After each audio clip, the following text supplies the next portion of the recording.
مزید Islamic videos کے لیے ہمارے چینل حقیقت اسلام کو سبسکرائب کریں۔ مجید فرقان حمید کی ایک مشہور آیا مبارکہ سورہ آل عمران کی آیت نمبر 102 تلاوت کرنے کی سعادت حاصل کی۔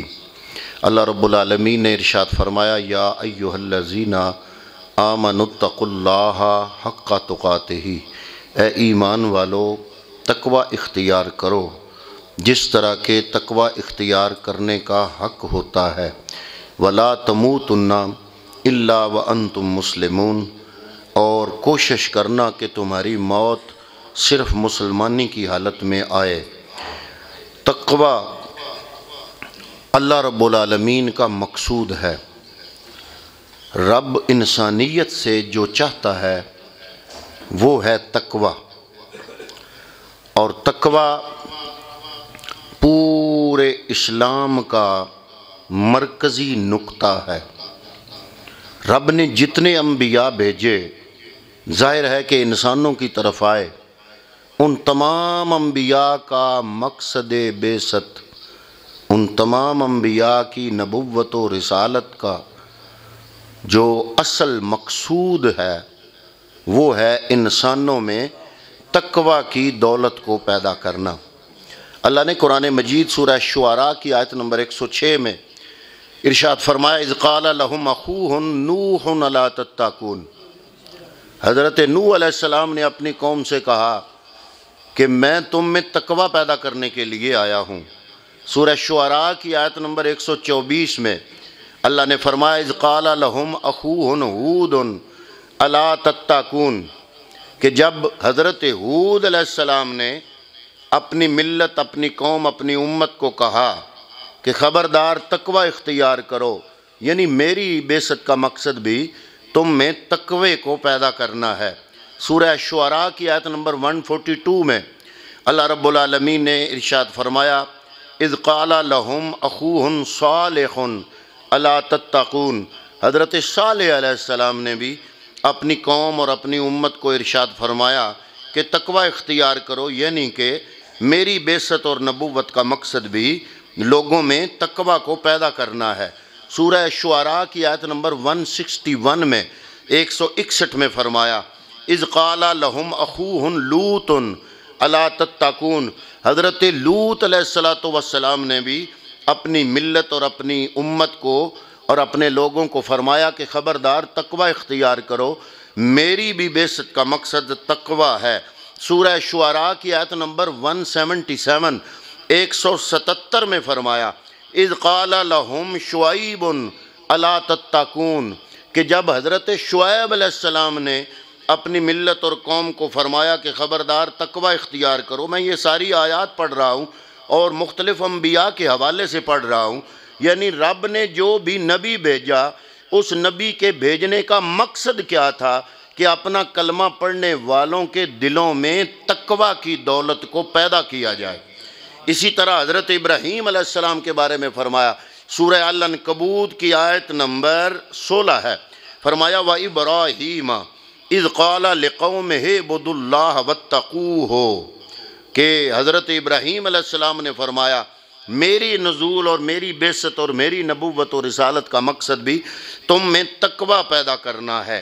اللہ نے اپنے پیارے محبوب کریم صلی اللہ علیہ وآلہ وسلم کو ارشاد فرمایا، اے میرے محبوب کریم صلی اللہ علیہ وسلم، جو آپ کا کلمہ پڑھ کے آپ کی بارگاہ میں آتے ہیں، آپ ان کو دائرہ اسلام کے اندر داخل کرتے ہیں، اور چند دنوں کے اندر آپ کی محنت سے ان کے صرف ظاہر تبدیل نہیں ہوتے بلکہ ان کے باطن بھی بدل جاتے ہیں، اور میں رب العزت تیرے ماننے والوں، تیرا کلمہ پڑھنے والوں، اور یا ایھا الذین آمنو کے اس روئے زمین پر جو اولین مخاطبین ہیں، یا ایھا الذین آمنو سے رب نے سب سے پہلے جن لوگوں کو مخاطب کیا، یا ایھا الذین آمنو کے اس روئے زمین پر اولین مخاطبین وہ صحابہ کرام رضوان اللہ تعالیٰ علیہ مجمعین۔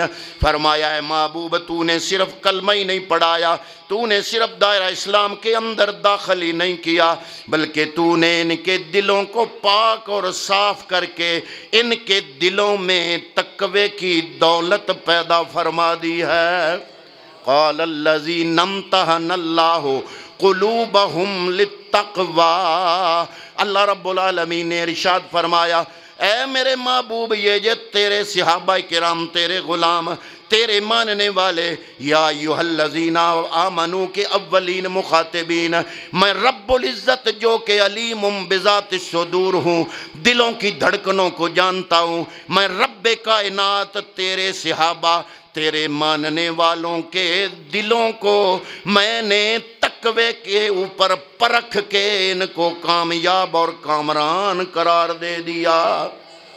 فرمایا ان اللہ مع الذین اتقوا، سورہ نحل کی آیت نمبر 128 ہے، 128 ہے۔ فرمایا اللہ رب العالمین ان لوگوں کے ساتھ ہوتا ہے جو لوگ اپنے دلوں میں تقوی کی دولت کو پیدا کرتے ہیں۔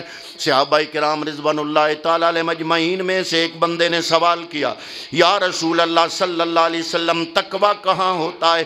فرمایا تقوی زبان پہ صرف نہیں ہوتا، حضور نے اشارہ فرمایا اس سوال کرنے والے کے سینے کی طرف، اس کے دل کی طرف اشارہ کر کے کملی والے نے فرمایا اے سوال کرنے والے، تقوی یہاں ہوتا ہے، تقوی یہاں ہوتا ہے۔ حضرات محترم، ہم صبح اٹھ کے جب یہ موبائل اٹھاتے ہیں، فیس بک کھول لیں، ٹویٹر کھول لیں، کوئی بھی سوشل میڈیا کا پلیٹ فارم کھول لیں، حضرات محترم بے شمار خوبصورت خوبصورت باتیں، قرآن پاک کی آیات، نبی کریم کی احادیث اور اقوال سے بھرپور اور معمور ہوتی ہیں، لیکن ہم زبانی کلامی مسلمان ہیں، ہم زبانی کلامی اسلام کا دعویٰ کرنے والے، ہم زبانی کلامی نبی کی غلامی کا دعویٰ کرنے والے، اگر تقوی کی دولت ہمارے دلوں میں آتی، صرف زبانیں نہ بدلتی، ہمارا عمل بدلتا۔ اسلام عمل کا نام ہے، اسلام زبانی دعوے کا نام نہیں، اسلام عمل کا نام ہے۔ حضرات محترم، ہم کتنے مسلمان ہیں، ہر آدمی اپنے محلے کی مسجد کے نمازی دیکھ لے، لیکن جب ہم صبح سویرے اٹھتے ہیں، موبائل کھولتے ہیں، جناب اقوال زرعی سے بھرا ہوتا ہے، قرآن مقدس کی آیات ان کے ترجمے سے بھرا ہوتا ہے، حضور نبی کریم کے ارشادات عالیہ سے بھرا ہوتا ہے، ساری اچھے باتیں کہہ دی گئی ہیں، لیکن اب ضرورت صرف عمل کی ہے۔ ہم زبانی کلامی مسلمان ہیں، اسی لیے علامہ اقبال نے کہہ دیا کہ خرد نے کہہ بھی دیا، خرد نے کہہ بھی دیا لا الہ تو کیا حاصل، دل و نگاہ مسلمان نہیں تو کچھ بھی نہیں۔ حضرات محترم، اسلام صرف زبان کے دعوے کا نام نہیں، اسلام صرف شناختی کارڈ کے خانے کے اندر، مذہب کے خانے میں اپنے آپ کو مسلمان لکھوانے کا نام نہیں، نکاح نامے کے اندر اپنے آپ کو مسلمان لکھوانے کا نام نہیں۔ حضرات محترم، جنہوں نے سب سے پہلے میرے محبوب کا کلمہ پڑھا، حضور کو اپنا نبی مانا، نبی کریم کی غلامی اختیار کی، ان لوگوں نے سب سے پہلے اپنے عمل کو تبدیل کیا، اور عمل بدلا تو پھر یوں ہوا۔ آج ہم تو زبانی کلامی مسلمان ہیں تو ہم پس رہے ہیں، افغانستان میں ہم ماریں کھائیں، عراق میں ہم ماریں کھائیں، فلسطین میں ہم ماریں کھائیں، مسجد اقصیٰ ہم سے چھین لی جائے، ہر جگہ مسلمان پستی اور ذلت کا شکار ہو رہا ہے۔ اس کے دماغ میں کبھی کبھی سوال پیدا ہوتا ہے کہ کیا میرا دین جس پہ میں عمل کرتا ہوں وہ سچا نہیں؟ استغفر اللہ۔ کیا میرا نبی وہ سچا نہیں؟ استغفر اللہ۔ نقل کفر کفر نباشر، کیا میرا دین سچا نہیں؟ میرا قرآن سچا نہیں؟ حضرات محترم، ہمارا خدا بھی سچا، ہمارا قرآن بھی سچا، ہمارا دین بھی سچا، ہمارا پیغمبر بھی سچا، ہمارا اسلام بھی سچا۔ اصل میں بات یہاں تک نہیں، بات یہ ہے کہ ہم خود اصل مسلمان نہیں بنے، ہم نے خود اس مسلمان ہونے کا حق ادا نہیں کیا۔ جب ہم اپنے دلوں میں وہ تقوی کی دولت پیدا کریں گے جن کا ایک جتھا لے کر تیرے اور میرے آقا جب مدینہ سے نکلے، کفار مکہ پورا عرب اکٹھا کر کے 1000 جنگجو، 1000 تلواریں، حضرات محترم بے شمار گھوڑے، کھانے پینے کا بے شمار سامان لے کے مسلمانوں کو مکمل ختم کرنے کے لیے لیے جب مکے سے سارے اکٹھے ہو کے چل پڑے اور ادھر سے مسلمان میرے نبی کریم صلی اللہ علیہ وآلہ وسلم کی سپہ سالاری اور آپ کی قیادت میں مدینے سے نکل رہے تھے، ابو جال کا ایک جاسوس مدینے آیا، حالات کا پتہ کیا، پتہ کر کے جب واپس گیا ابو جال کو خبر کرتا ہے، اس کو بتاتا ہے کہ مسلمانوں کا لشکر اتنا بڑا نہیں۔ اس نے پوچھا کتنے لوگ ہیں؟ ابو جال کا جاسوس کہتا ہے اتنے لوگ ہیں جتنے 3 اونٹ کھانے والے ہوتے ہیں، گنتی ان کو آتی نہیں تھی، ان کا ایک حساب ہوتا تھا، فلاں جگہ اتنے بندے ہیں جتنے 1 اونٹ کھانے والے ہیں، فلاں جگہ اتنے بندے ہیں جتنے 2 اونٹ کھانے والے ہیں، فلاں جگہ اتنے بندے ہیں جتنے 3 اونٹ کھانے والے ہوتے ہیں، گنتی اس زمانے میں ان لوگوں کو آتی نہیں تھی۔ وہ ابو جال کا جاسوس کہتا ہے کہ جو جتھا آ رہا ہے تیرے سے مقابلہ کرنے کے لیے وہ بالکل تھوڑا ہے۔ اس نے پوچھا کتنے لوگ ہیں؟ اس نے کہا کہ 3 اونٹ کھانے والے، یعنی تقریباً 100 بندہ 1 اونٹ کھاتا ہے، یعنی اس نے کہا کہ 300 بندے ہیں تقریباً۔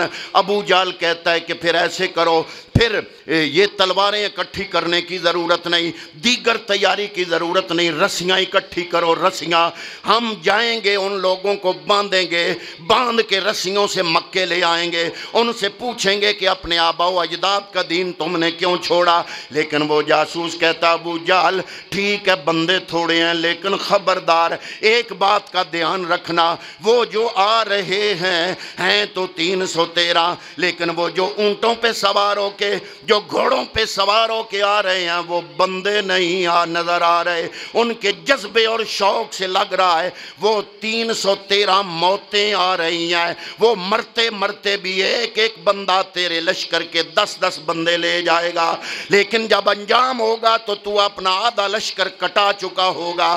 اے ابو جال اتنا بھی خوش ہونے کی ضرورت نہیں ہے۔ حضرات محترم جب یہ لشکر میرے نبی کی قیادت میں مدینے سے نکل رہا تھا، مدینے کے بازار سے گزرا تو کیا ان کے پاس سامان کتنا ہے؟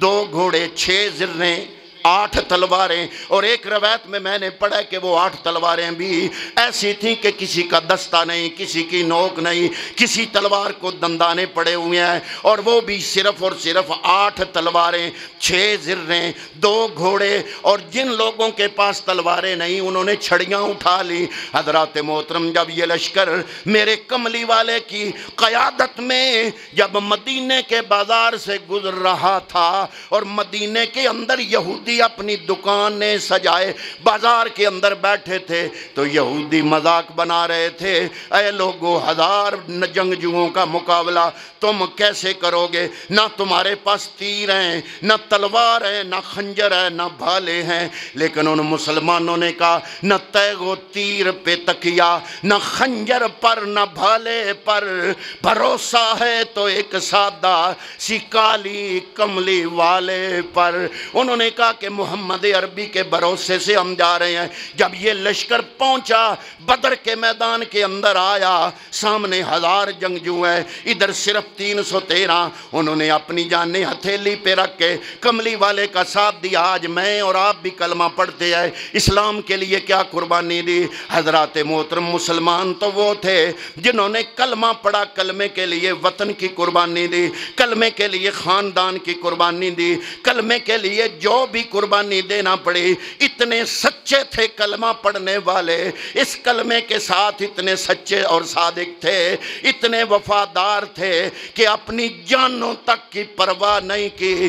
اگر وقت آیا تو انہوں نے بدر کے میدان میں جانیں ہتھیلی پہ رکھ کے کملی والے کے ساتھ آ گئے۔ ادھر حضرت سیدنا صدیق اکبر فرماتے ہیں کہ بدر کے میدان میں جب میرا نبی پہنچا آپ دوزانو بیٹھ گئے، رب کی بارگاہ میں عرض و معروض کر رہے ہیں۔ حضور کے اوپر چادر ہے، چادر سرک کے کبھی آپ کے کندھے پہ آتی ہے، پھر کندھے سے سرک کے آپ کی پشت پہ آتی ہے۔ آپ فرماتے ہیں میں پیچھے بیٹھا ہوں، میں آپ کی چادر کو درست کر رہا ہوں۔ حضور نبی کریم صلی اللہ علیہ وسلم رب کی بارگاہ میں دعا کر رہے ہیں، لیکن حضرات محترم صدیق اکبر کے الفاظ ہیں۔ ابو بکر صدیق فرماتے ہیں جو دعا اس وقت بدر کے میدان میں میرے آقا نے رب کی بارگاہ میں مانگی، آج تک نہ ایسی ناز اور نیاز والی دعا کوئی بندہ مانگ سکا نہ قیامت تک مانگ سکے گا۔ اس دعا میں نیاز بھی تھی، لیکن اس دعا میں بلا کا ناز بھی تھا۔ بڑے ناز کے ساتھ کملی والے اپنے رب کی بارگاہ میں دعا کر رہے ہیں، اور دعا کیسے کی؟ ان 313 کے تقوی پر بھروسہ کرتے ہوئے، ان کی نیتوں پر بھروسہ کرتے ہوئے، ان کے اندر پر بھروسہ کرتے ہوئے کملی والے نے بڑا خوبصورت جملہ ارشاد فرمایا۔ آپ نے عرض کی، رب کی بارگاہ میں دعا کی، اللہم اللہم، نبی رب کو بلا رہا ہے، دعا کر رہا ہے، ذرا توجہ کرنا ان لفظوں کی طرف۔ اللہم ان تولک ہذہ الاسابا لم توبد فی الارض ابدا۔ یا اللہ یہ میرے سنگی، میرے غلام، یہ ایمان میں اتنے کامل ہیں، یہ تقوی میں اتنے کامل ہیں، یہ اندر بار سے ایک ہو کر میرے ساتھ اس طرح ہو گئے۔ یا اللہ میں دعوے سے اور ناز سے تیری بارگاہ میں عرض کر رہا ہوں، اگر یہ جماعت، یہ گروہ، یہ ساتھی اگر ہلاک ہو گئے پھر تو بھی سن لے یا اللہ، پھر تو بھی سن لے۔ کملی والے کی دعا میں ناز دیکھو حضرات محترم، جب امتی اتنے تقوی والے ہوں، پیغمبر کی دعاؤں میں لہجہ ناز کا آ جاتا ہے۔ جب ان فدا ہونے والوں میں ابو بکر صدیق جیسے لوگ ہوں، عمر فاروق جیسے لوگ ہوں، امیر حمزہ جیسے لوگ ہوں، مولا کائنات مولا علی المرتضیٰ جیسے لوگ ہوں، حضرت عبداللہ ابن زبیر جیسے لوگ ہوں، حضرت زبیر بن عوام جیسے لوگ ہوں، تو حضرات محترم پھر ایسا ناز نبی کی دعا میں آ جاتا ہے۔ عرض کیا یا اللہ تو بھی پھر سن لے، اگر یہ جماعت ہلاک ہو گئی پھر تو بھی سن لے، قیامت تک زمین پر تیری عبادت نہیں کی جائے گی۔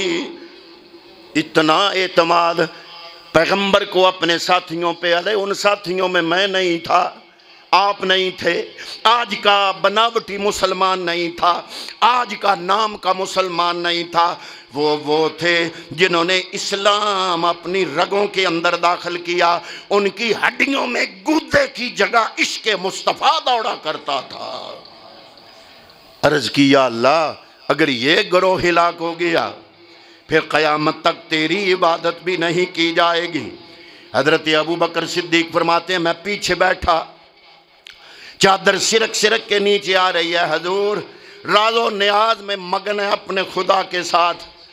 چادر سر سے اترتی ہے، کندھے پہ آتی ہے، کندھے سے سرکتی ہے، پشت پہ آتی ہے، میں چادر ٹھیک کر رہا ہوں، ساتھ آہستہ آہستہ ڈرتے ڈرتے ادب کے ساتھ عرض کر رہا ہوں یا رسول اللہ صبر کیجئے، حوصلہ کیجئے، اللہ رب العالمین آپ کے ساتھ ہے۔ حضرات محترم ابو بکر صدیق فرماتے ہیں تھوڑی دیر گزری تو کیا ہوا، کملی والے نے بلایا، او ابو بکر، میں نے عرض کی لبیک یا رسول اللہ میں حاضر ہوں، حکم ہو۔ فرمایا تمہیں مبارک ہو، وہ دیکھو جبریل آ رہا ہے، رب نے میری دعا قبول کر لیا ہے۔ یہ امتحان تھا میرے ساتھیوں کا کہ یہ نکلتے ہیں یا نہیں، جاننے لے کر آتے ہیں یہ نہیں، ان کی صرف زبانیں کلمہ پڑھتی ہیں یا دل بھی کلمہ پڑھ چکا ہے، یہ ان کا امتحان تھا، اس میں یہ کامیاب ہوئے۔ وہ دیکھو جبریل 5000 فرشتے لے کر میرے ساتھیوں کی مدد کرنے آ رہا ہے۔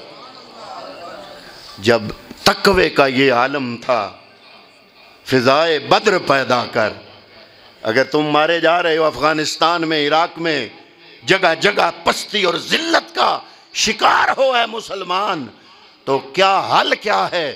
علامہ اقبال نے کہا فضائے بدر پیدا کر، فرشتے تیری نصرت کو اتر سکتے ہیں گردوں سے، قطار اندر قطار اب بھی۔ یہ وہ تقوی تھا جو محبوب کریم صلی اللہ علیہ وسلم نے مختصر عرصہ 23 سال، 13 سال مکے کے، 10 سال مدینے کے، 23 سالوں میں عرب کے جاہل بدوؤں کے اندر وہ تقوی پیدا کیا کہ رب نے قرآن میں گواہیاں دیں، رضی اللہ عنہم ورضوا عنہ، اے محبوب ان کو بتا دو اللہ ان پہ راضی ہے، یہ رب پہ راضی ہے۔ اور وہ ایسا نقشہ معاشرہ اتنا پاک ہوا، ایک ہمارا معاشرہ ہے، آپ روز اخبار پڑھتے ہو، مجھ سے زیادہ جانتے ہو، کتنے جرائم لکھے ہوتے ہیں۔ یہ پچھلے دنوں ایک 4-6 سالہ بچی کے ساتھ زیادتی کرنے والا یہودی تو نہیں تھا، مسلمان تھا، لا الہ الا اللہ محمد رسول اللہ پڑھنے والا تھا۔ جب ہماری قوم کے عمل ایسے ہو جائیں گے، جب اسلام صرف زبانی کلامی اور اسلام ہمارے اندر گھر نہیں کرے گا، نہ گھر کا ماحول بابرکت ہوگا، نہ شہر کا ماحول بابرکت ہوگا، نہ ملک کا ماحول بابرکت ہوگا، نہ امت مسلمہ ذلت سے نکل کر اپنے عروج کی طرف جائے گی۔ یہ عروج تب ملے گا فضائے بدر پیدا کر، فرشتے تیری نصرت کو اتر سکتے ہیں گردوں سے، قطار اندر قطار اب بھی۔ اس تقوی نے اس خوبصورت معاشرے میں ایسا ماحول پیدا کیا کہ حضرت عمر فاروق رضی اللہ تعالیٰ عنہ کے دور میں آپ نے ایک قاضی بھیجا یمن، سپیشل عدالت کی عمارت بنی، اس کو قاضی القضات بنا کے بھیجا۔ سال گزر گیا تو سال کے بعد قاضی القضات کا لیٹر آیا کہ میں فارغ بیٹھا رہتا ہوں، اتنا عدل اور انصاف ہے کہ کسی کو مقدمہ کرنے کی ضرورت نہیں ہے، کوئی مقدمہ نہیں ہو رہا، میں خالی تنخواہ لے رہا ہوں، اگر آپ اجازت دیں تو میں آ جاؤں۔ عمر فاروق نے فرمایا یا اللہ گواہ رہنا، یہ عمر کا عدل ہے، یہ عمر کا عدل ہے۔ حضرت عمر فاروق کے زمانے میں ایک مقدمہ دائر ہوا، عجیب مقدمہ۔ ایک بندے صحابی رسول نے زمین بیچی، دوسرے نے زمین خریدی۔ جس نے زمین خریدی اس نے ہل چلانے کے لیے کئی ماری تو قدرتی کئی کسی سخت چیز سے ٹکرائی، اس نے مزید 3-4 ردے مارے تو نیچے سے کوئی برتن نکلا، برتن کھولا تو اس میں سونا۔ اب ہم ہوتے تو کیا کرتے؟ وہ تقوی والے تھے، وہ نبی کا تیار کردہ صحابی رسول تھا، اس نے وہ برتن لیا، جس سے زمین خریدی تھی اس کی پاس چلے گئے، کہتے ہیں جناب آپ کی زمین میں نے خریدی ہے، یہ امانت آپ کی ہے، میں نے یہ نہیں دبائی زمین میں، آپ کا یہ خزانہ ہے، میں آپ کو دینے کے لیے آیا ہوں۔ اس نے کہا کہ نہیں یہ میری نہیں، میں نے زمین تمہیں بیچ دی، اس خزانے کا مجھے کوئی علم نہیں کہ پتہ نہیں کس کا ہے، لیکن اب چونکہ زمین تمہاری ہے یہ خزانہ بھی تمہارا ہے۔ وہ کہتا ہے یہ خزانہ تمہارا ہے، میں لینا نہیں چاہتا کہیں قیامت کے دن شرمندہ نہ ہو جاؤں، اور وہ کہتا ہے کہ نہیں میں نے زمین بیچ دیا ہے، تو نے خرید لیا، یہ خزانہ تیرا ہے، میں نہیں رکھنا چاہتا، میں بھی قیامت کے دن شرمندہ نہیں ہونا چاہتا۔ جھگڑا بڑا، اور جھگڑا جب بڑا تو حضرت عمر فاروق کی عدالت میں گیا۔ آپ نے جب مقدمہ سنا تو بڑے حیران ہوئے، آپ نے فرمایا کیا بات ہے، کیا مقدمہ ہے؟ انہوں نے کہا جناب یہ خزانہ ہے، زمین خریدنے والا کہتا ہے میرا نہیں، زمین بیچنے والا کہتا ہے میرا نہیں، یہ اس کا ہے، اب اس کا کیا حل کیا جائے؟ حضرت عمر فاروق آپ نے فرمایا کہ جو زمین خریدنے والا تھا اس سے پوچھا تیری کوئی اولاد ہے؟ اس نے کہا میری بیٹی ہے۔ بیچنے والے سے پوچھا تیری کوئی اولاد؟ اس نے کہا میرا بیٹا ہے۔ فرمایا یہ بیٹی، اس بیٹے کے ساتھ میں رشتہ جوڑنے لگا ہوں، اور یہ جو خزانہ ملا ہے یہ حکومت کی طرف سے اس بیٹی کو میں جہیز میں دے رہا ہوں۔ حضرات محترم اندازہ لگائیں، یہ ہے تقوی۔ اور ہم ہمارا عمل دیکھیں، ہم اپنے سگے بھائی کے خلاف عدالتوں میں چلے جاتے ہیں، بیٹا باپ کے خلاف عدالتوں میں، دنیا کی اس دولت کے لیے جا رہا ہے، اس دنیا کی زندگی کا کوئی اعتبار نہیں، لیکن اپنی اس دولت کی چکا چوند کے لیے کیا کر رہے ہیں؟ رشتہ داروں کے قتل کر رہے ہیں اور ایک دوسرے کے دشمن بنے ہوئے ہیں۔ حضرات محترم، اور دعویٰ ہمارا ہے اسلام اور مسلمانی کا۔ اللہ رب العالمین نے فرمایا اِنَّا أَكْرَمَكُمْ عِنْدَ اللَّهِ أَتْقَاكُمْ، اے کائنات والو یہ دنیا کی زندگی تھوڑی مختصر ترین زندگی ہے، اور اگر تم عزت چاہتے ہو تو رب کی بارگاہ میں تقوی اختیار کرو گے تو اللہ تعالیٰ تمہیں اتنی عزتیں عطا فرمائے گا۔ حضرت عمر فاروق کو خط ملا حضرت ابو عبیدہ بن جراح کا، یہ لشکر گیا ہوا تھا مسجد اقصی بیت المقدس فلسطین کو فتح کرنے، پہلی دفعہ جب فلسطین فتح ہوا تو فلسطین کے لوگوں نے حضرت ابو عبیدہ بن جراح جو مسلمانوں کے سپہ سالار تھے ان کو کہا کہ ہم بیت المقدس کی چابیاں آپ کو دے دیتے ہیں بغیر لڑائی کے، لیکن شرط ایک ہے کہ آپ کو نہیں دینی، جو آپ کا خلیفہ وقت ہے نا 25 لاکھ مربع میل کا حکمران عمر فاروق، وہ آئے نا تو ہم یہ بیت المقدس کی چابیاں انہیں دینے کے لیے تیار ہیں۔ جب خط پہنچا صحابہ نے پوچھا ہے عمر فاروق امیر المومنین اب کیا کرنا ہے؟ آپ نے فرمایا کرنا کیا ہے، بغیر خون بہائے اگر بیت المقدس مل رہا ہے تو میں جانے کے لیے تیار ہوں۔ حضرت سفر بڑا ہے، آپ کی مصروفیات، فرمایا سفر جتنا بھی ہے وہ جو سپاہی گئے ہیں وہ بھی سفر کر کے گئے ہیں، میں اگر 25 لاکھ مربع میل کا حکمران ہوں، اگر سپاہی سفر کر سکتا ہے تو میں بھی سفر کر سکتا ہوں۔ آپ نے فرمایا تیاری کرواؤ، یہ کتنے اونٹ کتنے گھوڑے؟ فرمایا ایک اونٹ، صرف ایک۔ جناب آپ دو ہیں، ایک آپ کا غلام ہے اور ایک آپ، فرمایا آدھے رستے یہ سواری کرے گا آدھے رستے میں کروں گا۔ حضرت بیت المال میں مال تو بڑا ہے، اونٹ بھی بہت ہیں، فرمایا یہ قوم کی امانت ہے، امانت میں خیانت نہیں کروں گا، اپنے آرام کے لیے ایک اونٹ کی بجائے میں 2 اونٹ لوں، یہ قوم کی امانت ہے، یہ قومی خزانہ ہے، میں اس میں اسراف نہیں کروں گا۔ ایک سواری، امیر المومنین ایک سواری، ایک اونٹ لے کر ایک غلام لے کر چل رہے ہیں۔ کبھی غلام سوار ہوتا ہے، وہ عمر فاروق پیدل چلتے ہیں، وہ تھک جاتے ہیں تو عمر فاروق سوار ہوتے ہیں، غلام پیدل چلتا ہے۔ جب مقام جادثہ قریب تھا نا، یروشلم کے قریب، تو غلام کہتا ہے کہ حضور اب وہ علاقہ بالکل آنے والا ہے، باری اب میری سوار ہونے کی آ گئی ہے، لیکن میں اپنی باری آپ کو دیتا ہوں، کیونکہ آپ وہ خلیفہ امیر المومنین، آپ سوار ہو اور میں آپ کے اونٹ کی نکیل پکڑ کے چلتا ہوں، کیونکہ اب آگے وہ عیسائی استقبال کرنے کے لیے کھڑے ہوں گے، یروشلم قریب ہے۔ آپ نے فرمایا یروشلم قریب ہے تو قریب رہے، لیکن جو عدل ہے وہ عدل ہے، میں چلوں گا تم سوار ہوگے۔ حضرت وہ غیر مسلم ہیں، میں غلام ہوں آپ کا، آپ کو پیدل چلتے دیکھ کے وہ کیا سوچیں گے؟ آپ سوار ہوں، میں پیدل چلتا ہوں۔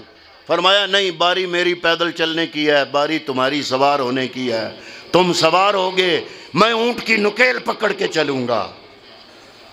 جب وہ قریب پہنچے تو وہ کھڑے ہوئے تھے، انہوں نے کہا او ہم نے تو بڑا شور سنا تھا، یہ تو کوئی غلام لگ رہا ہے، اس سے تو خوبصورت وہ ہے جس نے سواری کی لگام پکڑی ہے، اس سے تو وہ خوبصورت ہے۔ تو حضرت ابو عبیدہ بن جراح فرماتے ہیں کہ وہی ہمارا سردار ہے جو تم خوبصورت کہہ رہے ہو، اور جو سوار ہے نا جس کو تم سردار سمجھ رہے ہو امیر المومنین، وہ ان کا غلام ہے۔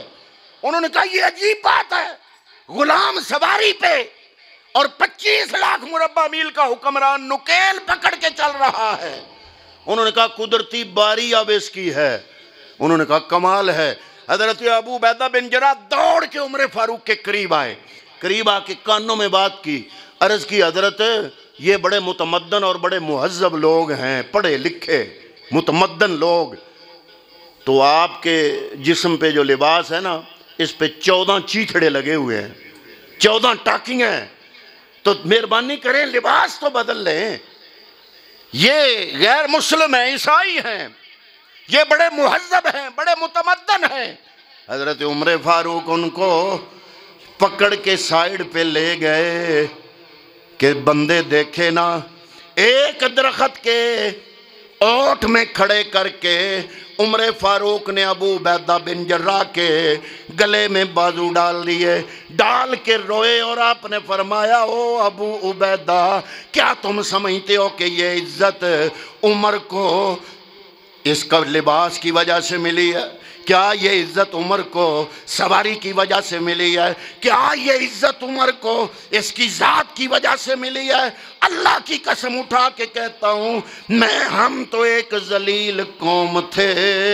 یہ ارشاد ہے حضرت عمر فاروق کا، ہم تو ایک ذلیل قوم تھے، مصطفیٰ کریم آئے، وہ اپنا اسلام لائے، اسلام کی برکت سے آج ہمیں یہ عزتیں مل گئیں۔ یہ چیتھڑے بھی لگے رہیں تو لباس کی وجہ سے ہمیں عزت نہیں ملی، ہمیں عزت ملی ہے تو دین اسلام کی وجہ سے ملی ہے۔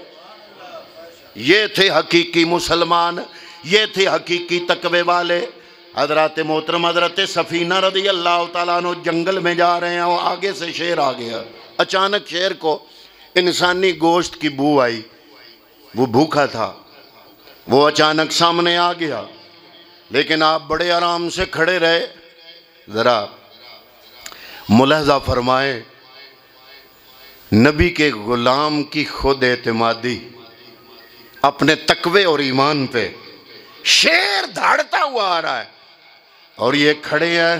جب شیر قریب آیا آپ نے فرمایا یا ابا الحارث، او شیر ذرا دھیان سے میری طرف آئیں، انا مولا رسول اللہ صلی اللہ علیہ وسلم، میں کوئی عام نہیں ہوں، میں محمد مصطفیٰ کا غلام ہوں۔ روایت میں لفظ آتا ہے شیر نے جب یہ جملہ سنا تو وہ جو دھڑتا ہوا آ رہا تھا سکون سے آیا، حضرت سفینہ کے پاؤں کو چاٹنا شروع کر دیا۔ یہ تھا جناب تقوی، اور یہ تھا تقوی کا مقام۔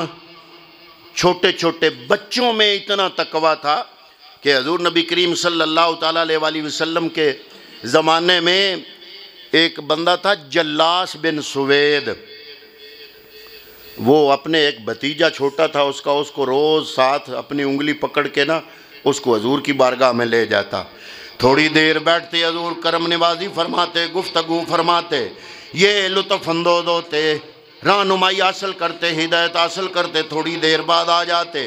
ایک دن کیا ہوا، جلاس بن سوید یہ بیمار ہو گیا۔ یہ چھوٹا بچہ جو انگلی پکڑ کے ساتھ اس کا بھتیجا جاتا تھا، جب اس نے دیکھا میرا چچا آج بیمار ہے، آج میں نبی کریم کی بارگاہ میں نہیں جا سکوں گا، تو کیا ہوا، وہ اکیلا چلا گیا۔ وہ چھوٹا بچہ حضور کی بارگاہ میں اکیلا چلا گیا۔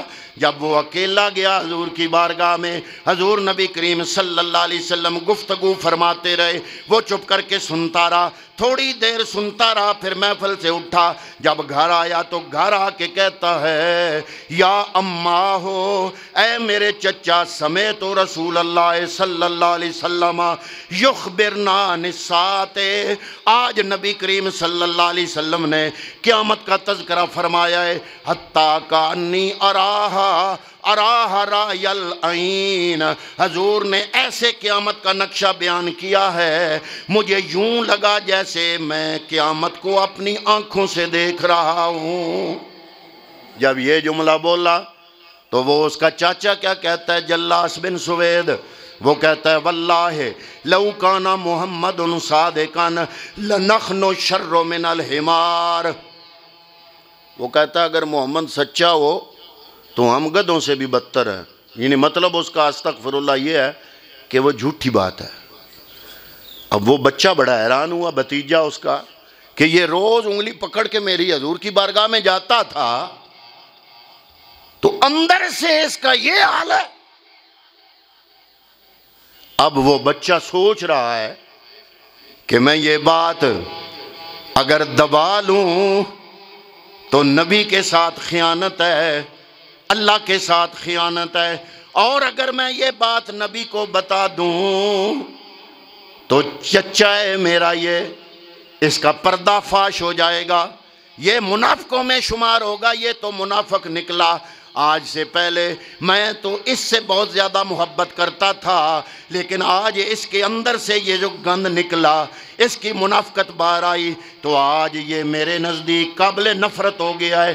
اپنے اندر سوچ رہا ہے، پھر حضور کی بارگاہ میں چلا گیا، جا کے عرض کرتا ہے وہ بچہ، بلکہ اپنے چاچے کو بتاتا ہے، کہتا ہے میں جا رہا ہوں کملی والے کو بتانے کہ تو منافق ہے، کہ تم جاتے روز ہو لیکن تمہارے دلوں میں اسلام نہیں آیا ابھی تک، تم حضور کو استغفر اللہ جھوٹا سمجھتے ہو، میں جا رہا ہوں جا کے بتا رہا ہوں۔ وہ کیا کہتا ہے؟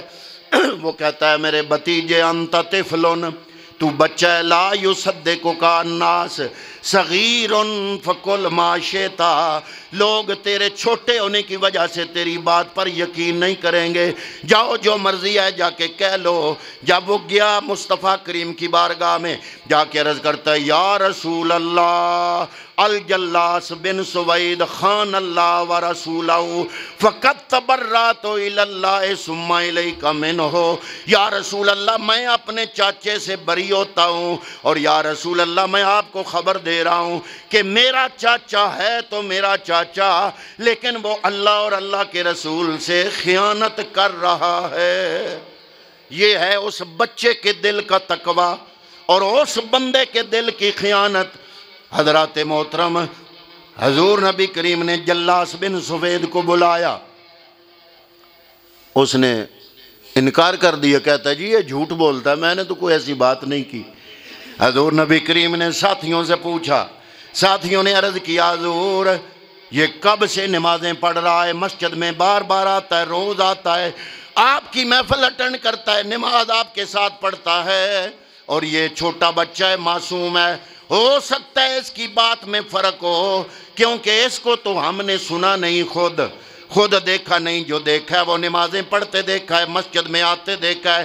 حضور نبی کریم صلی اللہ علیہ وآلہ وسلم نے جب ایکشن نہیں لیا، ذرا سننا اگلے الفاظ، آخری بات عرض کر رہا ہوں، ختم کی چیزیں ابھی تک آ جاتی ہیں میری اس بات کے دوران، ختم کی چیزیں آنے تک یہ آخری بات آپ کی خدمت میں کر رہا ہوں۔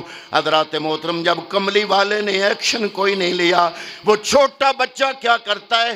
اللہ کی بارگاہ میں دزانو بیٹھ جاتا ہے، اسی محفل میں بیٹھ کے اللہ کو مخاطب کرتا ہے اور کہتا ہے اللہم، اب یہ بچہ بول رہا ہے، اللہ کی بارگاہ میں بول رہا ہے۔ اب متقی بندے کی قیمت اور قدر رب کی بارگاہ میں کیا ہے، چاہے وہ چھوٹا بچہ ہو، اللہ کتنی قدر کرتا ہے ذرا یہ دیکھیں۔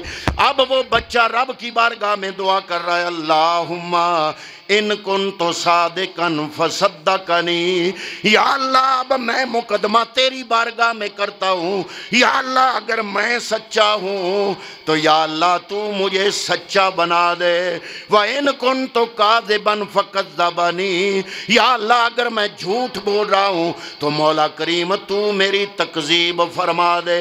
ابھی وہ بچہ یہ دعا مانگ کے اس نے ابھی ہاتھ اپنے چہرے پہ نہیں مارے تھے، قرآن پاک کے اندر سورہ توبہ کی آیت نمبر 74 نازل ہو گئی، آیت نمبر 74 میں اللہ رب العالمین نے وحی نازل فرمائی، جبریل آ گیا، جبریل آ کے کہتا ہے یا رسول اللہ یخلفون باللہ ما قالوا ولقد قالوا کلمۃ الکفر وکفروا بعد اسلامہم، یخلفون باللہ ما قالوا ولقد قالوا کلمۃ الکفر وکفروا بعد اسلامہم۔ جبریل آ کے بتاتا ہے سورہ توبہ کی آیت نمبر 74، اللہ فرماتا ہے کہ محبوب بچہ سچا ہے اور یہ بندہ جھوٹا ہے، اس کی تصدیق اس لیے کر دیا ہے کہ اس نے اپنا تقوی رب کی بارگاہ میں پیش کر کے عرض کر دیا یا اللہ اگر میں سچا ہوں تو مجھے سچا بنا دے، جھوٹا ہوں تو میری تکذیب کر دے۔ جو سچے دل کے ساتھ رب کی بارگاہ میں آتا ہے، اللہ اس کا تقوی قبول کر کے اس کی عزت بحال رکھتا ہے۔ یہ بچہ کون تھا؟ اس کا نام تھا عمیر بن سعد۔ یہ عمیر بن سعد بڑا ہوا، حضرت عمر فاروق کے زمانے میں حمص کا گورنر بنا۔ جب حمص کے گورنر بنے یہ حضرت عمیر بن سعد انصاری، جب ان کا انتقال ہوا حضرت عمر فاروق رو پڑے، رو کے رب کی بارگاہ میں عرض کرتے ہیں یا اللہ حمص کا گورنر جس کو بنایا تھا اس بچے کے حق میں تیری وحی نازل ہوئی تھی، اے میرے مالکا اب حمص کا گورنر حضرت عمیر بن سعد فوت ہو گیا، اب مجھے سمجھ نہیں آ رہی کہ اس کی جگہ اس کا نائب میں کس کو بناؤں، کیونکہ یہ تو وہ ذات ہے جس کی تصدیق میں اللہ تعالیٰ نے قرآن کی وحی نازل فرمائی۔ تو پتہ چلا تقوی اصل دولت ہے، اور تقوی کا ٹھکانہ زبان نہیں دل ہے۔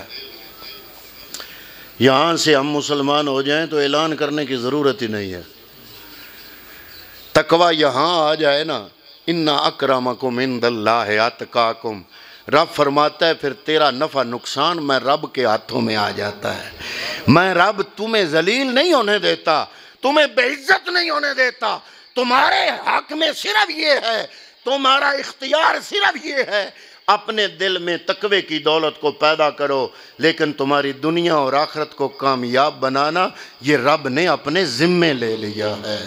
تو پتہ چلا کہ اسلام کا اصل مقصد بندہ مومن کے دل میں تقوی کی دولت کو پیدا کرنا ہے۔ دعا کرتے ہیں کہ اللہ تعالی ہمیں اس دولت سے مالا مال فرمائے۔